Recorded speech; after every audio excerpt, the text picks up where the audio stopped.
C1. Okay, C1 is on. Well, that's all we have today. There's no regular agenda unless someone has anything else they'd like to add. Hearing none, we are adjourned. Thank you. All right, let's go to our Telecom Committee. We have no agenda today for the Telecommunications Committee, but are there any items to come before this committee today? Hearing none, we stand adjourned. All right, and we'll move to our Energy Committee. And we have one consent agenda item on the committee today. C1. Yes, C1 is consideration of request for transfer of retail electric service. Supporting documents have been reviewed and are in order. Staff recommends approval. Questions or comments?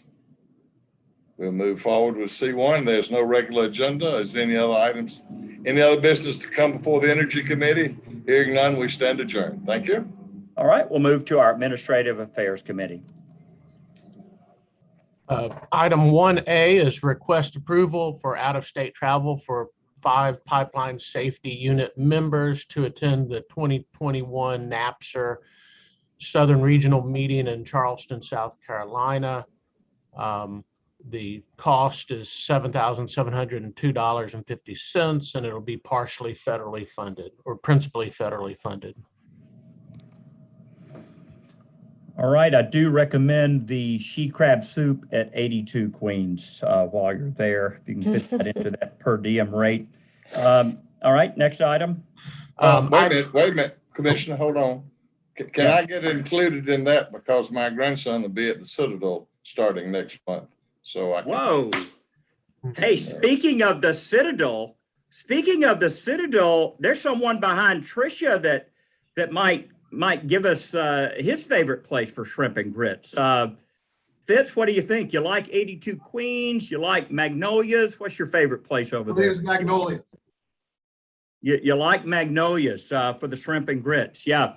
So those of you just watching, our new colleague there sitting there behind, kind of getting the lay of the land today. All right, so there you have it, the Citadel. We're going to get to hear all about it between Commissioner McDonald and Fitz. It's going to be an all Citadel discussion over the next year. All right, next item on this committee. Item 2A is request approval for in-state travel for 1 member of the electric unit to attend the Georgia Climate Conference in June. The cost is $911, and it'll be paid for under the MOU and docket 42310. All right, questions on that item? All right, next item. Item 3A is request approval for the minutes for the July 22nd meeting. All right, questions on the minutes? All righty, no regular agenda items. Anything else for the good of this committee? I'm going to throw it back to our new chairperson who's right behind me through this wall. Do I talk loud, Commissioner Pridemore? I mean, Commissioner Wise used to be there and he had a very loud voice, but I'm kind of taking his place in loudness, I think. You're not bothering me at all. No problem, Commissioner. That was quick, wasn't it? I appreciate everyone joining us this morning. So we do have a lot happening at the commission right now. First and foremost, I have to take a moment to thank Pandora Epps for her 34 years of service to the Georgia Public Service Commission. Pandora is retiring on July 31st. This will be the last committee hearing or administrative hearing where Pandora is a part of it. Pandora holds a very important distinction for us at the commission in that she has worked on all 4 units of Plant Vogel, and we're going to miss her. I'm personally so fond of Pandora and very grateful for all of the work that she has done over the years. So next to that, we move on to some serious things happening here at the commission.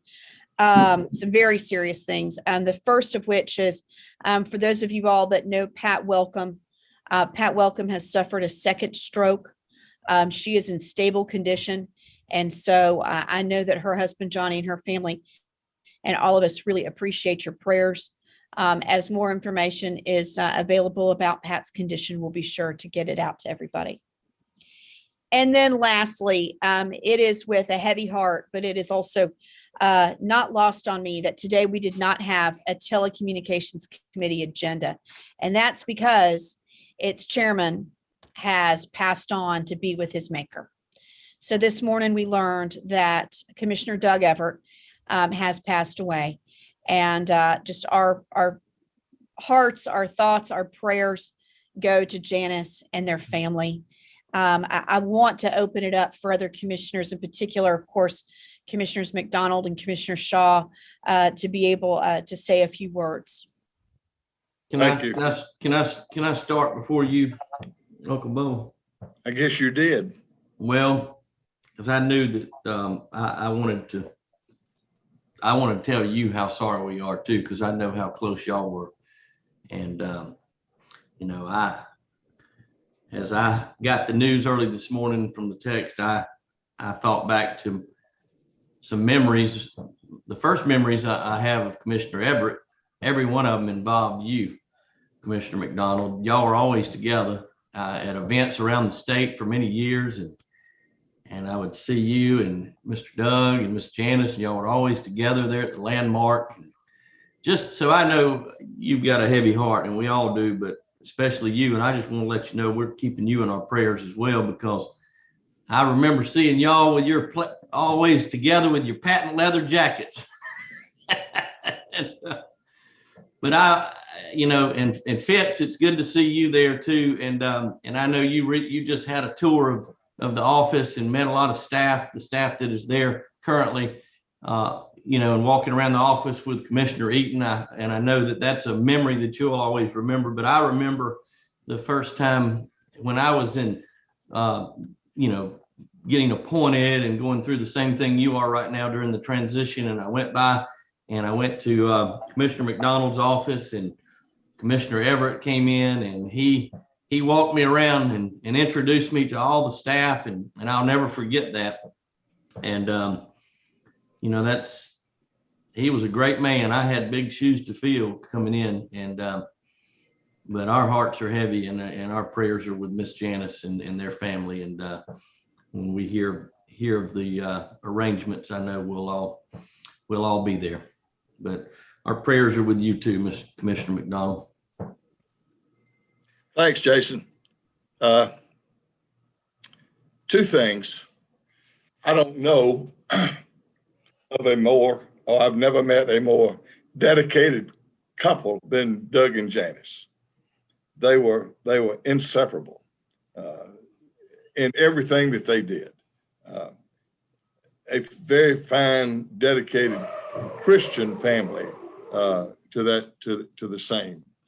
And then as far as the heaviness of the heart, yes, but yes, there has been a relief, because Doug's wish last week was, I'm ready to go home. Take me home. God answered his prayer. I love the man. Thank you. Thank you, commissioners. As soon as arrangements are announced, we'll be sure to get the word out to everyone. With that, I'll send it back to Vice Chair Eccles to close us out. You know, as I think back when I was a young whippersnapper here 9 years ago, I remember a particular moment when Doug Everett came to me after we had some disagreements on something, and took my hand. We were at a dinner, took my wife's hand. He was so gracious. He was so gracious. And that, you know, I just felt like, wow, he's way more gracious than I am. He just modeled that and so many other things. And I really grew to love Doug Everett, and missed him when he left, and just am very sad today, you know, about this. But as Commissioner McDonald said, you know, he was a praying man. He was a man of faith, and he was ready to go. And so God bless Doug Everett, and for his great service to the state and to this commission.